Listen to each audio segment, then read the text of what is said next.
Edwin, thank you very much for being on the Filmmakers podcast. One of the reasons I wanted to speak to you, and I'm not sure if you replied automatically from the message I sent to some of the filmmakers, but I really wanted to speak to you about audio. In kind of compared to a lot of the other films, it was something I really appreciated on both your films, but especially the one that was on the moors. What was that one called again? Shadows in a Landscape. Yeah, I really enjoyed it, and I think everyone else that sees it on the 26th of June is going to really, really appreciate it. And I'm going to make sure that I'll put a little kind of asterisk up at the beginning saying make sure everyone's got a good audio setup to really appreciate it. Yeah. So how did you kind of get started in filmmaking, and is it something you've always kind of strived for? I don't know. That's a tough question. I mean, I've been interested in watching films since I was a young kid. I mean, my oldest brother did a film degree when I was younger, so maybe that had something to do with it. I started collecting DVDs when I was younger. Me and my best friend would just go around like secondhand kind of DVD shops and just buy loads with any bit of money we'd do, and then we'd like swap it. And so yeah, just swap and share DVDs and stuff. So I've got a massive DVD collection. I remember watching VHSs, which I suppose for my age it was kind of weird that I was into VHS and DVD. So how old are you? I'm 25, so. So you're kind of around the end of VHS, I guess. End of VHS. I mean, I was collecting probably DVDs a bit later than I should have been as well. Yeah. But then that. Sorry. Yeah. No. Sorry, I cut across you then. But I've kind of got. I'm very similar. I collected VHSs, and I reluctantly got rid of all my, I'd say 95% of my VHSs. I've got misprinted artwork that I've kept from the boxes, and there's certain editions of things like there's a copy of the Maltese Falcon that I've got, and it's got the wrong images. It's got the images from Casablanca on the back. So there's little things I've kept for that kind of reason, and it's a mega collection, but there's the biggest issue I find, I know this is kind of off topic for the festival, but is if your internet goes down and you don't have a NAS drive, what are you supposed to do? That's always going to be my question. It's going to be the stress test for any service online. It's all well and good, but if the internet goes down, it has gone down a few times in the last year or so for me. Yeah. And what are you supposed to do with those, those ultraviolets or those downloads from Apple, Yeah, of course. Well, sadly, my DVD collection's not with me in London. It's at my parents' house in the West Midlands. So, I guess carting that to London would have been a bit of a task. Well, yeah. I don't know when I'll actually properly own them again. But I sometimes get messages from my mum saying I'm watching a film from your collection. They've been there for a while. So. Oh, right. Okay. I wonder what their selection process is like. No idea. Yeah, that'd be quite curious about. It's probably artwork, possibly, or something you may have heard of. Maybe, I don't know. How did you get started in actually? Are these your first films, or how do you kind of get started in what you're doing? Well, I went in, so from like just having an interest in watching films, I went and did a film degree in Cornwall, and then went and did a film master's degree in Bristol, which then led me to move to London somehow. And these two, they're not my first films, but they're the first films that I shot using mini DV. So these are the first films that kind of were like the first that I, how do I say? First that have kind of both been connected by a certain style, and have kind of spurred me on into a certain creative journey, I suppose, which they seem kind of formative in my perspective, anyway. I totally get that's I'm really happy you kind of started on mini DV because you get an appreciation of the limitations of tape, and there was a bit of a snake oil salesman thing going on when I went to uni in 2006 with mini DV, and have you got the right lubricated tapes and all this other BS? Right. So there's a lot of that going on. So yeah, it's how did you of the two films, how do you kind of come to the narrative ideas, or was it creating the material first? How did you get to the point where you had these really strong stories? Well, I always try and approach films from the image first and from structure. And that is usually based around kind of journeys I actually take myself, either walks or. So Window Works was a very simple kind of walk around my block of flats, me just having an interest in the building of where I lived. It was the first block of flats I'd ever lived in. And it was the first flat I lived in London as well. So there was something kind of interesting there. And then Shadows in the Landscape was an actual walk I took up the Clent Hills in Birmingham. Only a few weeks after shooting Window Works, they were kind of shot back to back within the month of December 2019. So once I've got the footage and I've actually done the walk, I then go and edit them in kind of probably in sequence, not always, but yeah, usually just following the journey that I take, and then I kind of just see what happens from that. And do you build your voiceover that accompanies it around the visuals as well? It's either what the visuals are like, what actually happened, or something I saw or experienced on the walk that isn't in the film. Or then I try and add narrative or add kind of fictional elements as well. So this is something that's kind of growing in my work, where the blur between documentary and fiction becomes a bit less clear. Like The Apparition. So yeah. I mean, that's a complete fiction. But the idea is Shadows in a Landscape was to kind of fictionalize memories. So there is stuff in there that is real, and there's stuff that is completely made up. And there's stuff that's kind of drawn from memories and fictionalized. So the idea, the blurred lines. I'm sorry. No, sorry. Yeah, it's my fault again. Is the blurred lines between fiction and reality. That's what really makes Shadows in the Landscape, especially when it's almost like an audio book in many ways. And I really like the kind of, I don't know if you did Foley for it, or recorded the sounds separately, like the walking steps and all of that. But yeah, I think that worked really well, because you give simple truths in terms of, this is where I'm going, this is what you're seeing, and then you skew it. And that's why I really appreciated with that. And I didn't initially, whenever we get any of these films from all over the world, we don't know what we're going to get, in terms of not quality, but to story and perspective and that kind of thing. So the first thing I noticed, I really liked, it felt like a Lowry painting in many ways, in terms of kind of the Manchester kind of coal. And I really liked how you used the black and white. I thought that was really nice idea. Felt like a bygone era in many ways. And yeah, I as soon as you said The Apparition, the music was leaning the right way, and I thought it was really good. And there was the thing I really appreciate was the audio. That was the biggest thing. And there's a TV show on Netflix called The End of the Fucking World, and they have an amazing, the way they record the voiceovers for the story and for the cast is really great. And this sounded like that. Oh wow!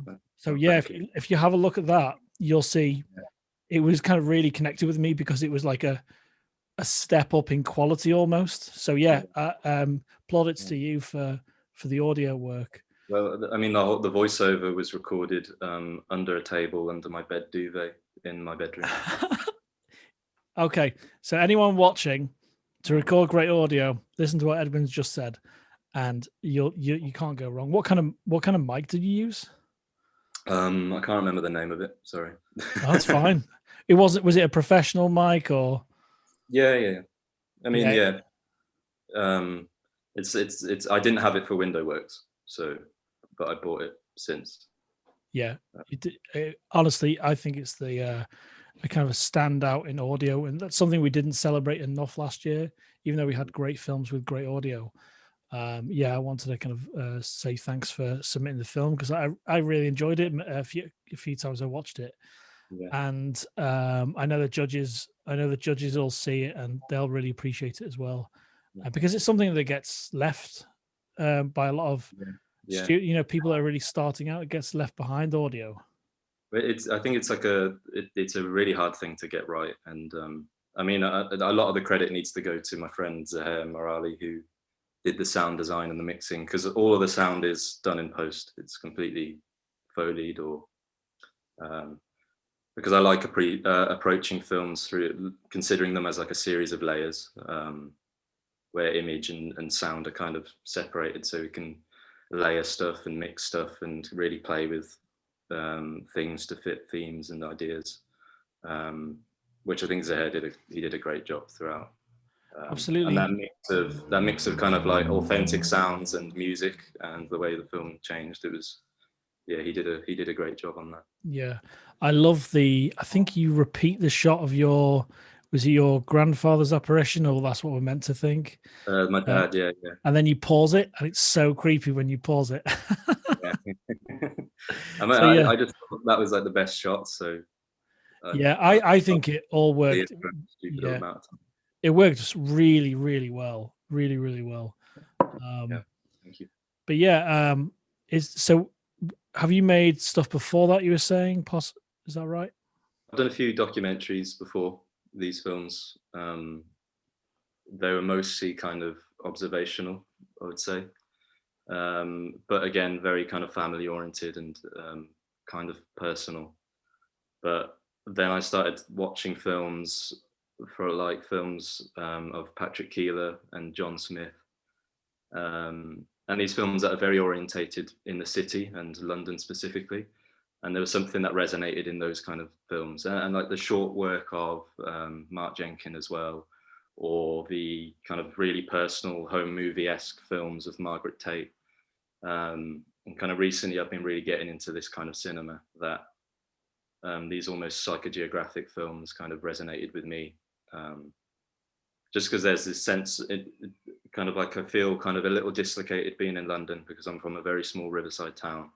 So these films are kind of commenting on that kind of dislocation or the contrast between London and the West Midlands, and this kind of the ideas around identity and home and memory and all that kind of thing. So then with Mini DV as well, being kind of reminiscent of home movies and reminiscent of kind of like the VHS home movies my granddad used to make in the 90s. All of these things kind of tie together to try and make me think about making films in that kind of way. Yeah. Did you kind of approach the handheld nature of what you shot? I'm going to say the Moors. Did you approach it with a handheld in mind? Because obviously you could easily have gone to a tripod. Yeah, I mean, one, I knew I was going to walk, and I didn't know how long I was going to walk for. So just so trekking a tripod around would have been just a pain. But also, I did kind of consciously want to nod towards home movies and home video and have that aspect in the films, just to kind of have the actual form of the film kind of mirror the themes of kind of memory home. And because it's set in the West Midlands, and Window Works was set in London, it felt, and it was kind of a film about me going back and looking back at the home, or not being able to look back at the home because of the fog or whatever. So I really wanted to kind of mirror in the form of the actual film itself, this home movie, this kind of memory film, that kind of idea. I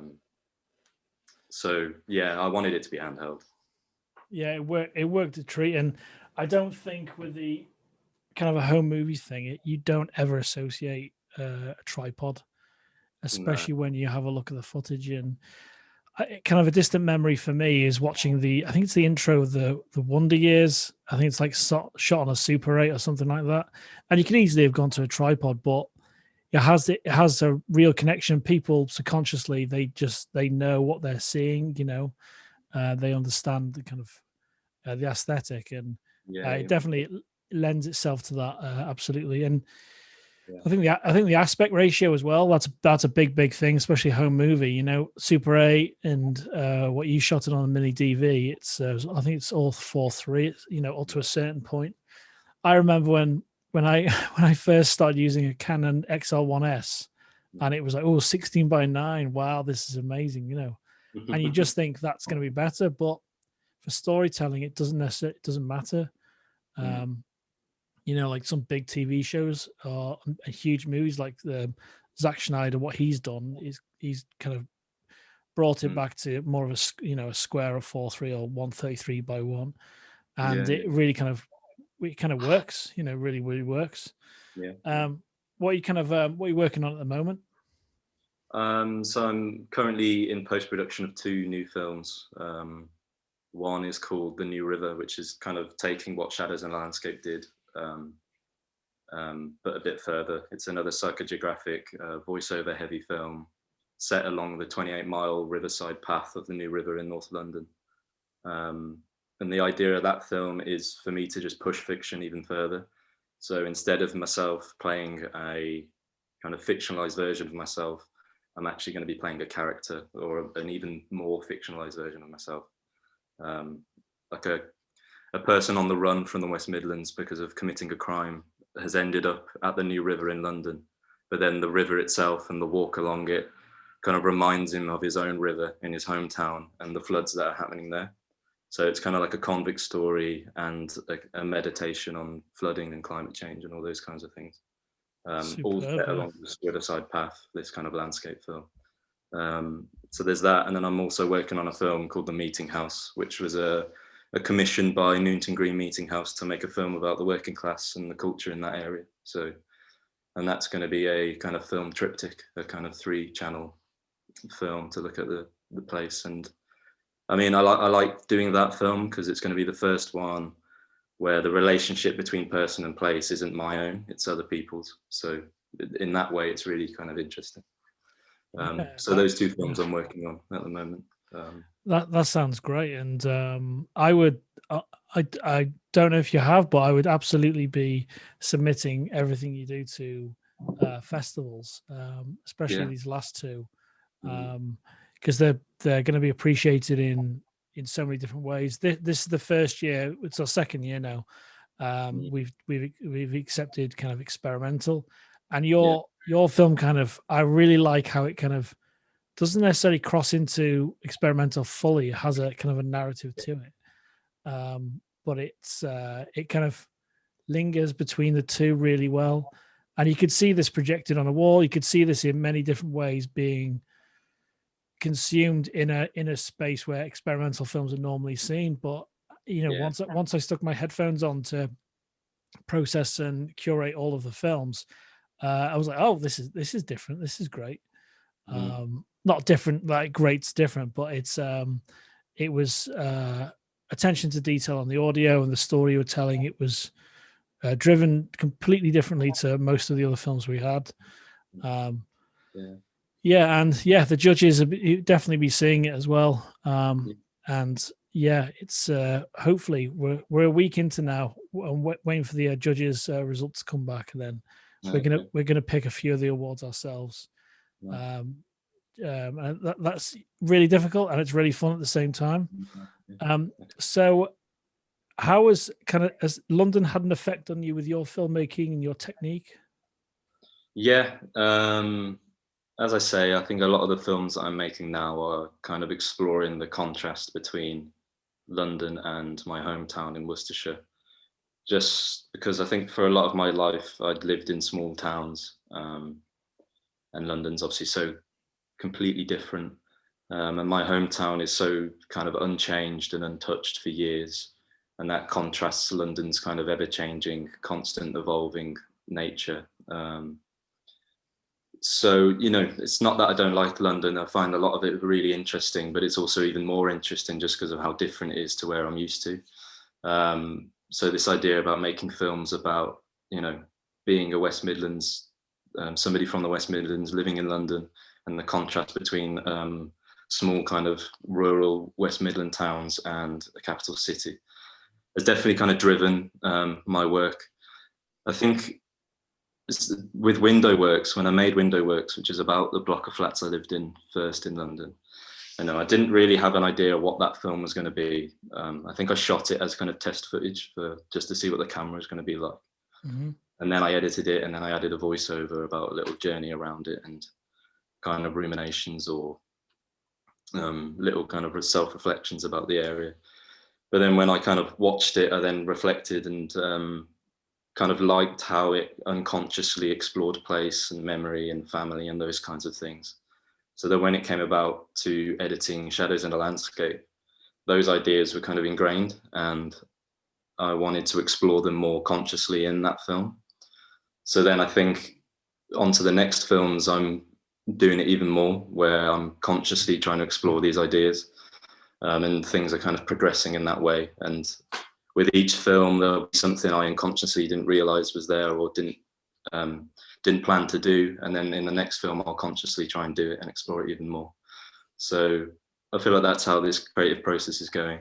And It's quite so, yeah. it's quite organic, and I really like that. It's quite refreshing, really, because it's, you know, everyone thinks, right, I have to have everything worked out straight away, have to storyboard everything, I have to write the whole script.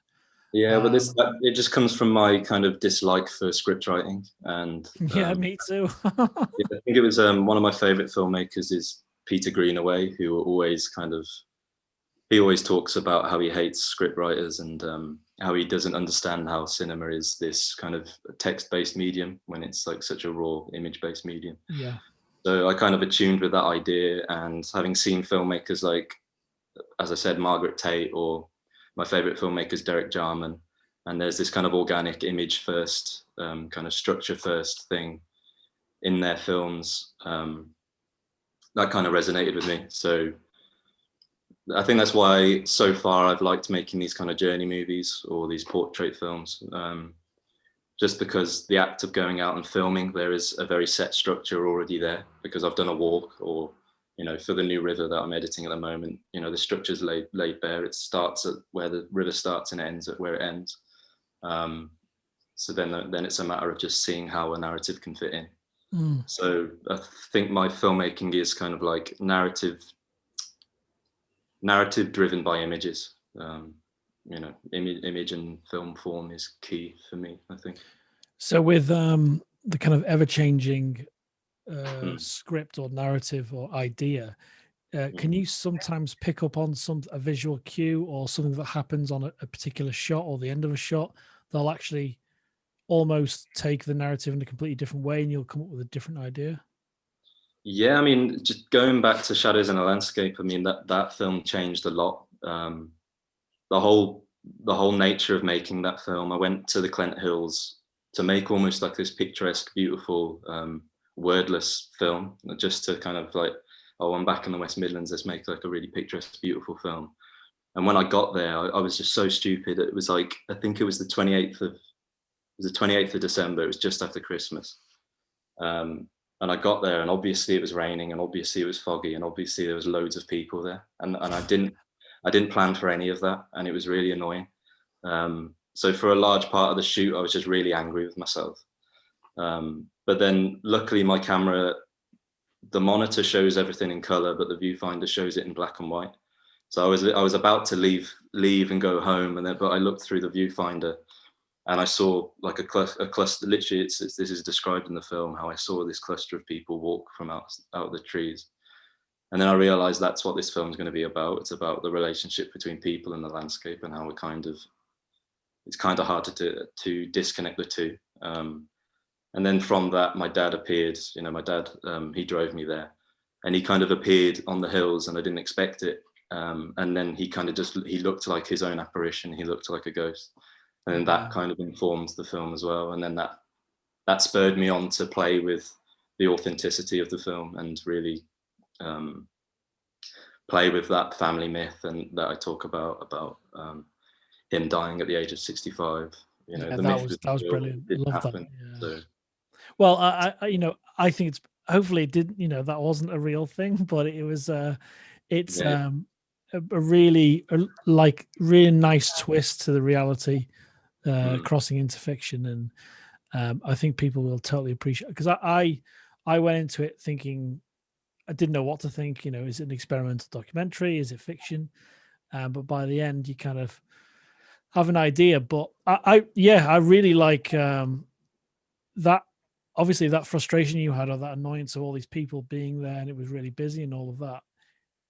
Have you kind of, as your frustration with that kind of, oh, I'll see what happens, is that kind of dissipated a little bit because of you kind of bounced to a new area, you found a new kind of narrative? I think it's more just. I think it's more about just finding the right places, or finding the right ideas. I mean, I went making shadows in a landscape, and it was kind of made clear that I went with the wrong film in mind, and then the right film came out of the process of actually being there. So that was actually kind of good.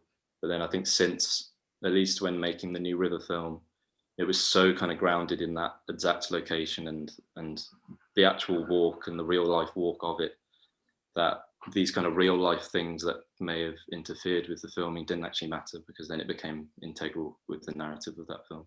Mm-hmm. But it's about kind of finding the right places and finding kind of the pure images that associate with the idea that you have, and that's the challenge of filmmaking, I think. Yeah, absolutely. I think it's like I said before, it's really refreshing to hear that you can adapt that much, because people create almost too much routine, too much structure to their films. And obviously, there's different people involved, but when it's purely yours, you can do whatever you want. You can adapt. You can afford to adapt. So the actual texture of the black and white, how much time did you spend doing that? Did you try and match what you saw through the viewfinder, or did you find some of the kind of black and white you liked? No, that's just what it looks like. I didn't really do much. Just Okay.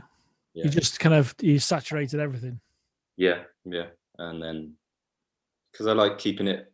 I mean, it's a lot darker than it was on purpose, just to highlight, shadows and fog and everything. But yeah, I like trying to keep it as natural as possible.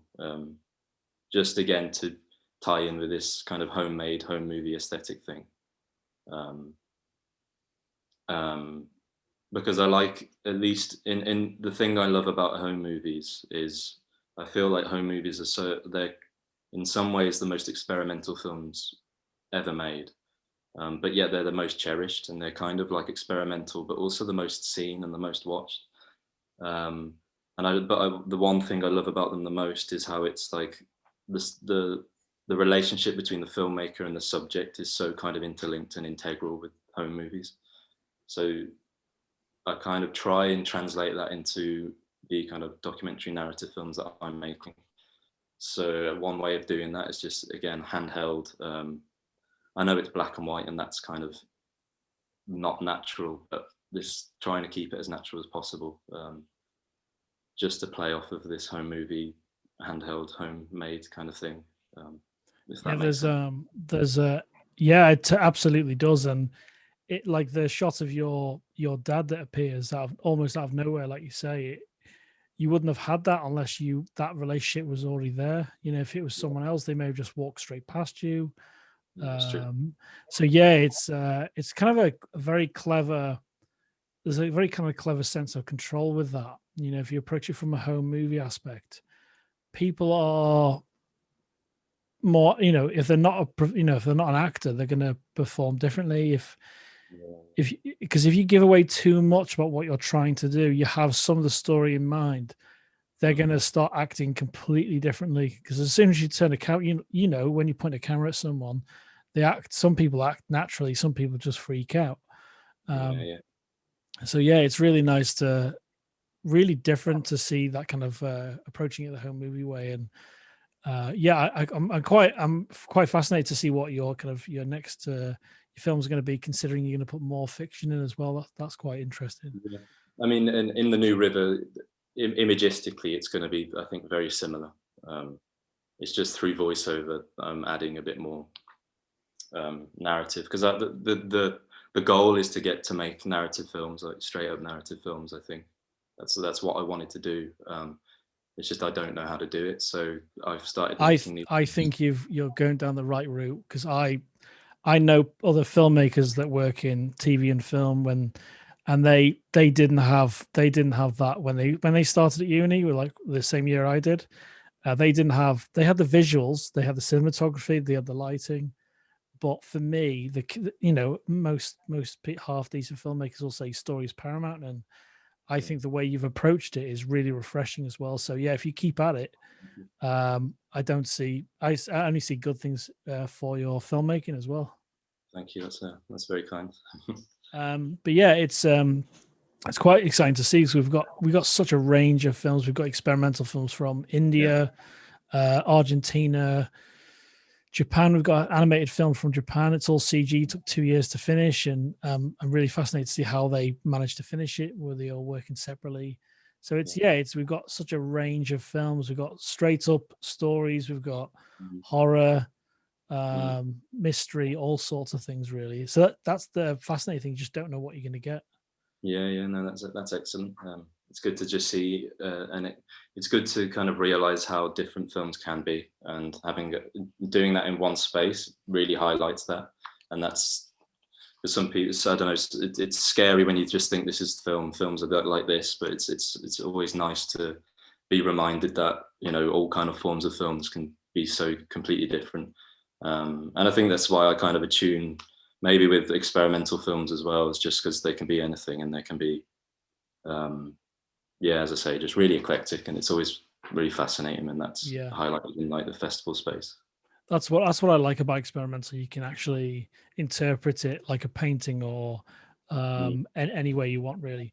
There's one of the short other experimental films that's just been you look through it's being recorded through a viewfinder of a like a Leica or something like that.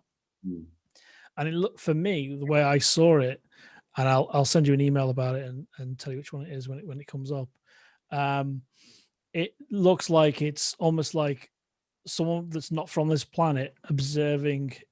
This is the only way they could observe this space through this viewfinder. It's all like macro shots, and it was like tuning into a frequency so they could see something on Earth. It was really quite fascinating to kind of see that. And when I spoke to her about the film, it's got nothing to do with that, and it was just like observational stuff. And I was like, yeah, that's how I dug it. That's how I saw it. Because I'm a big kind of sci-fi and horror fan anyway. So that's where my kind of brain went off. With that experimental film. Yeah, probably just a testament to the film. So yeah, absolutely, yeah. Having that room that the viewer can kind of project themselves onto the film is probably like, that just sounds like good filmmaking. Absolutely, yeah. So what's the title of your course, and where are you kind of studying? Well, I did film studies a few years ago, so I've since left. So I did film studies at Falmouth, and then did a film MA in Bristol. I moved to London since living in Bristol, and I've been here for about 3 years. Just trying to make my own films. So, are you going to continue to shoot on the mini DV? I hope so. Yeah. It wasn't ever a plan. I think I heard David Lynch talk about the camera, because he shot using the same camera for Inland Empire and all the other crazy short stuff he did in the early 2000s. And I think there's a video where he says he likes the autofocus on it. So as soon as like somebody like David Lynch talks about autofocus, I thought that's just outrageous. So I bought it. Yeah, that's so true. If you know David Lynch, that kind of tech, and that I totally appreciate that. Yeah, just that kind of filmmaking stance, which I really like. So and then I got the camera and it's I haven't seen many films shot on mini DV. I think since I've started searching for them more, I have started to see them pop up a bit, but it's still not been kind of. I think the thing was, I really loved Derek Jarman and his short films, and he shot a lot on Super 8. So I always wanted to make Super 8 films, but I hadn't ever had a Super 8 camera. But then when I came across mini DV, that kind of, again, that tie in with the home movies and the kind of almost similar aesthetic to my granddad's home movies, all of a sudden that kind of felt right, that I was shooting on mini DV and making stuff that was just tied into that just mirrored the themes in the films.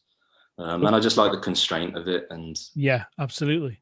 I own each tape is like between 40 and 60 minutes of footage. So, you have to be conservative. You have to, you can't shoot too much, because otherwise you're spending a lot of money. So then you're really thinking about images, and you're really thinking about where what perspective, what viewpoint, what you know, how the images are going to be edited together, or all that, the structure of the film, the form of the film, the kind of rhythm and pace is already going through your head as soon as you're shooting it. So Absolutely. It's quite.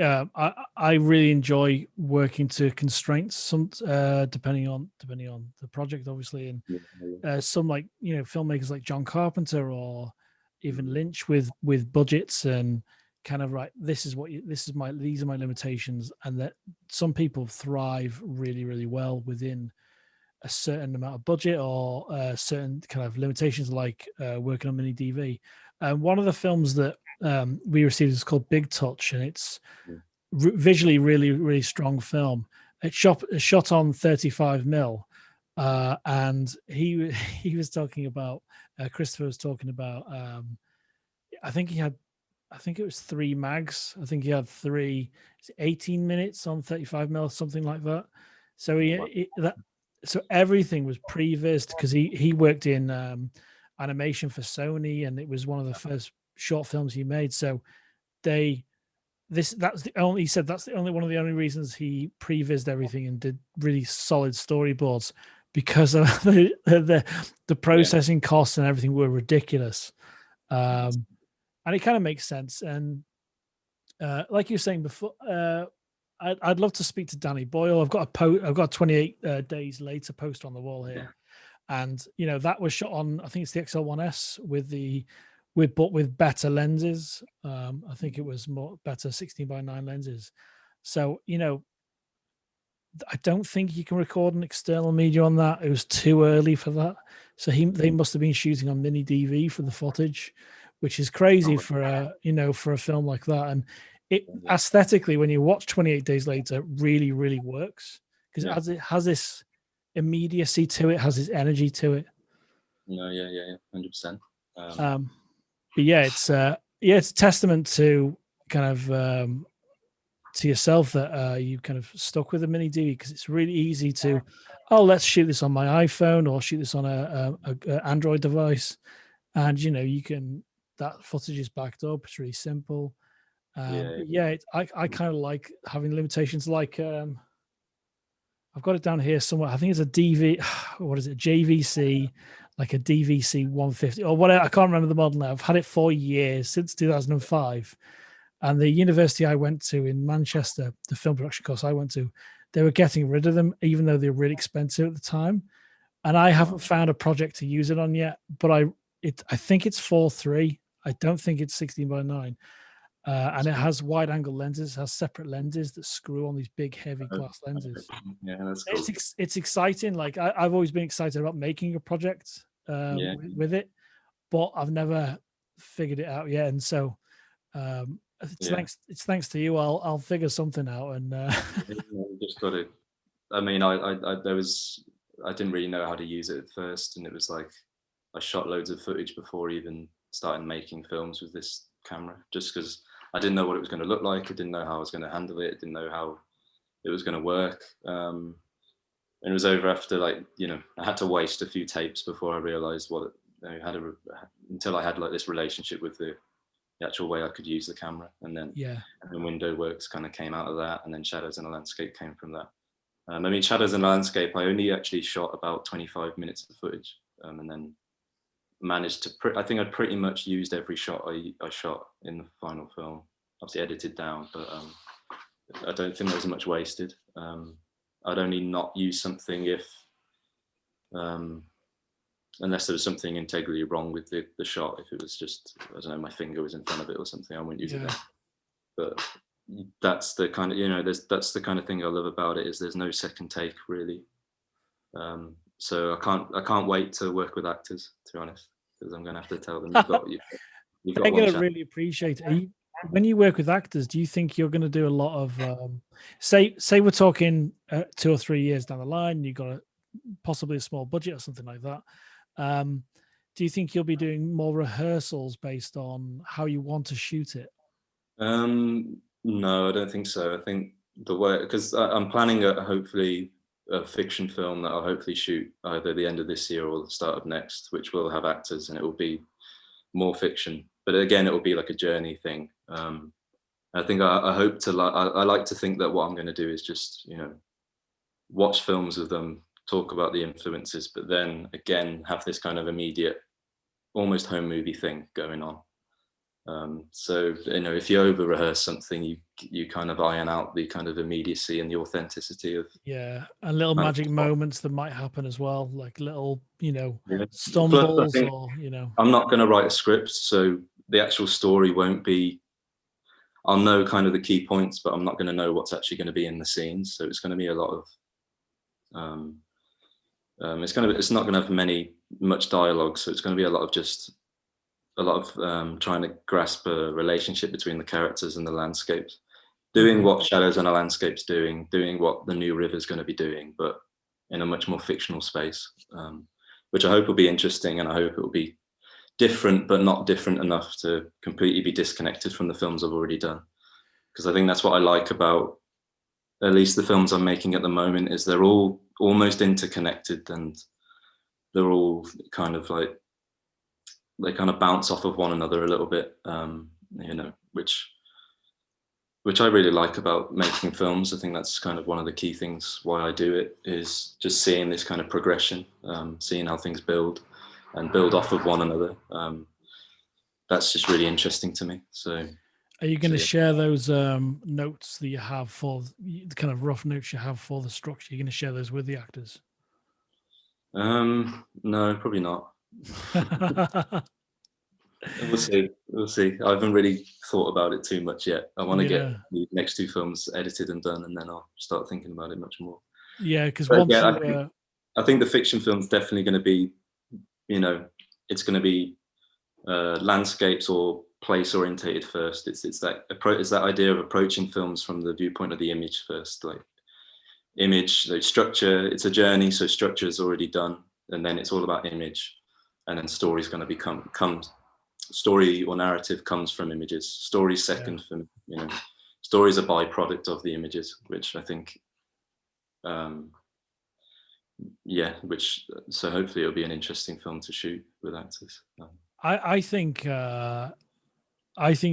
kind of you're still holding story in high regard, but it's discovered at a different point, and that's really fascinating. So I think the story's still very important for you, but it's like found at a different point, like Shadows in the Landscape. What you just reminded me of Sergio Leone's film Once Upon a Time in the West, which the music was written before the feature film was even shot, and that can only have informed what Leone was doing, having Ennio's music. And that's on the the grandest scale you can be, in terms of cinema. So it definitely can work. Studios might disagree with you, but it's but that's the kind of, like you were saying before about, it was, what did you say the filmmaker said about the words? It's a script medium. It's almost like a word. Peter Greenaway, it's a really interesting comment on filmmaking. And it's so true, because everything's so pre-rehearsed, like this is what's going to happen, especially with anything with special effects. They kind of pre-visit, they do everything beforehand. There's no organic kind of nature to it, really. There's like when you see a fight scene in, say, even an episode of Sopranos, or you can build in reality, or kind of you can do that if you're very, very clever. But the biggest budget films, or obviously you just know going into the film that everything's pre-organized, and this is the mark, this is where you need to fall, all of that. So it's kind of refreshing. I really like your approach, because it's and I think the actors will appreciate that, and they'll yeah. But if you show them your films and you kind of talk them through your process and how you work, I think if they get on board, you'll get some really nice results out of it. Are you planning to do any recording of their voices or voiceovers or anything like that for that? It won't be voiceovers. I think if there's any dialogue, it would just be done in post.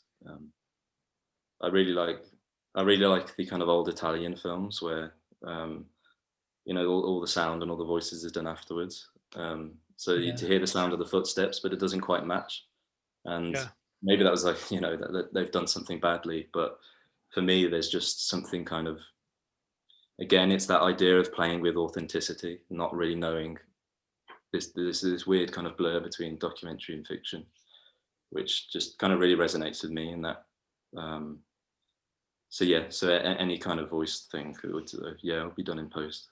Yeah, because you'll get Just some. again, sorry, just again like that. It's that idea of thinking about filmmaking as in a series of layers. So, you know, already got the structure going at the film from the perspective of the image, and then sound afterwards, and just allowing, also just allowing the whoever's going to do the sound design, allowing them just a bit more freedom and a bit more kind of control, which then gives the film a bit more control, and you can really try and start tapping into themes and ideas and concepts, and really bending it throughout the film, which, yeah, as you say, Shadows in the Landscape does. It starts as a kind of landscape film, and the sound kind of marries that a little bit. But then as soon as it becomes this ghost story, the kind of authentic sound is kind of turns into music a bit more. So then there's this a little bit,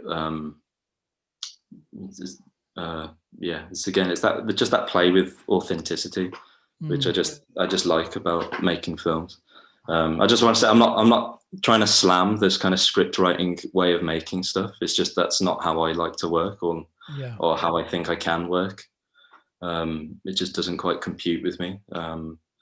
Partly just because of how indecisive I am. I don't know what I want until I've had it. So the idea of writing a script and then being kind of a slave to that doesn't really work for me. So this idea of just going out and filming, having ideas, having things you want to do, having locations you want to shoot at, but then not, and then allowing kind of real life or whatever you experience there to also influence the final thing. That just sounds quite exciting. So Absolutely.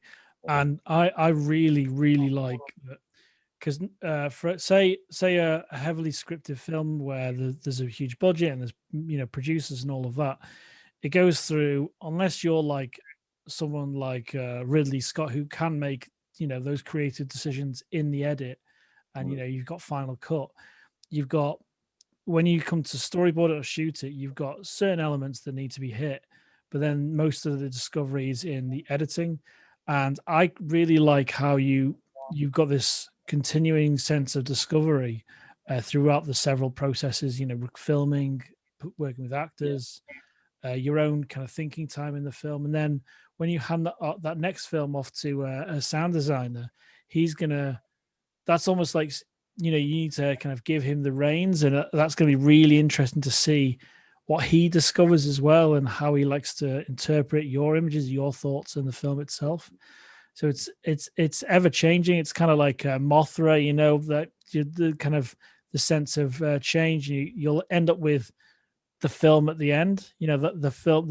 Once that once you're decided this is it, that's the only real time you'll see the final thing. And yeah, it's really quite interesting methodology and way to approach it. But I really dig it, and I think what you discovered with Shadows in the Landscape in particular was really, really nice. And yeah, from a technical point of view, really, really great filmmaking. And yeah, it's, most of the films we've received are like you say, there's nothing wrong with structured, but that's your preferred style, is that kind of discovery almost at every single point.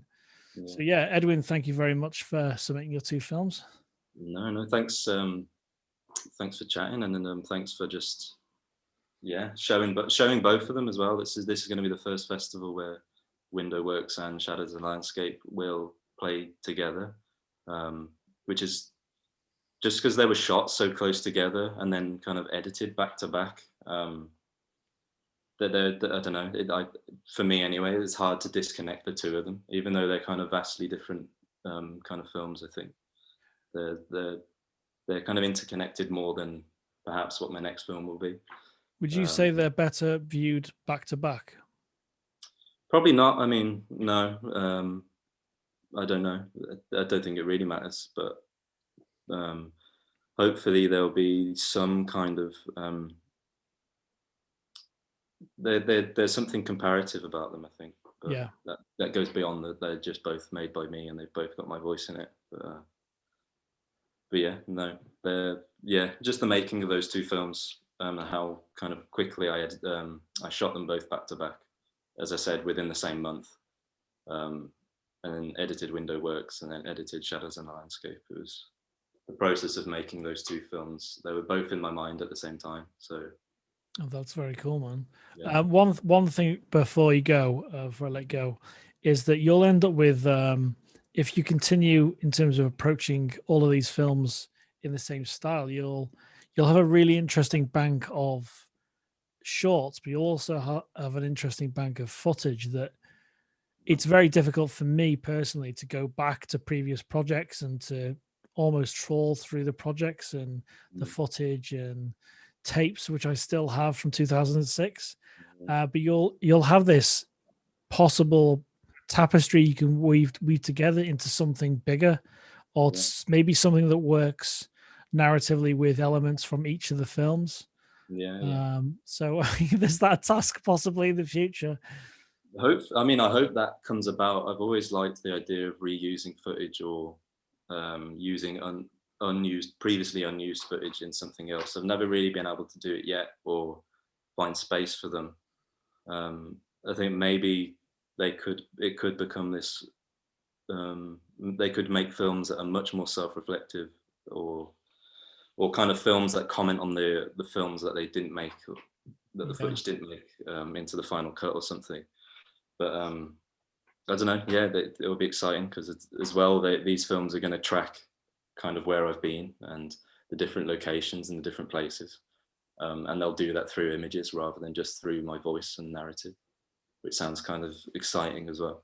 Yeah, absolutely. So yeah, we'll see. Hopefully one day.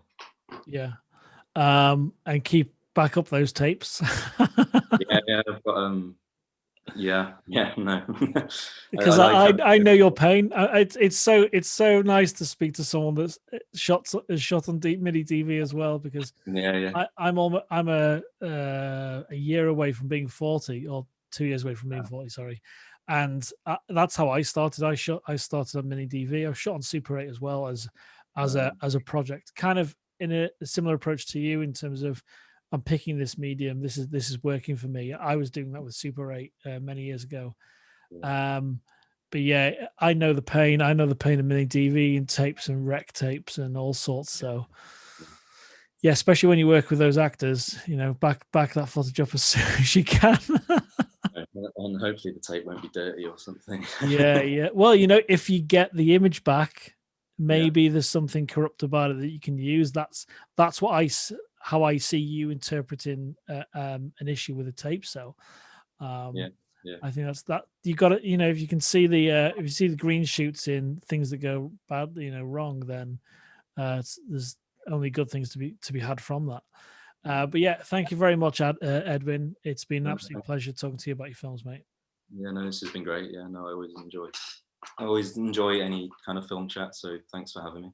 Anytime. And you'll probably starting tomorrow, you'll see more and more updates about where the festivals are, how the films are being used, and I'm not sure whether we're going to put obviously a mega edit with all the officially selected films together for the non-live event on the Saturday, 26th of June, and I think I'll have a run list, a run through, like a breakdown of how the films are going to be layered. So you'll see your name will obviously appear twice, and then you'll see all the other films. And it's going to be really interesting because we've got one or two seriously dark films from Twisted Minds, but in a really creative way. So it's going to be fascinating to see that up against a really pleasant animated film or something. So that's going to be. Yeah, it's going to be fun. So yeah, it should be fun. But yeah, thank you, Edwin, and I'll keep in touch, mate. Oh, yeah, good. One last thing. Can you send me a preferred photograph of yourself for the little posters we put out? And artwork? Sure, I'll do that. But yeah, if you send that on email or even on a DM on Instagram's absolutely fine. Yeah, we'll do. Cool. All right. Stay safe, mate, and take it easy. See you soon. Thank you. Bye. Bye-bye. Bye.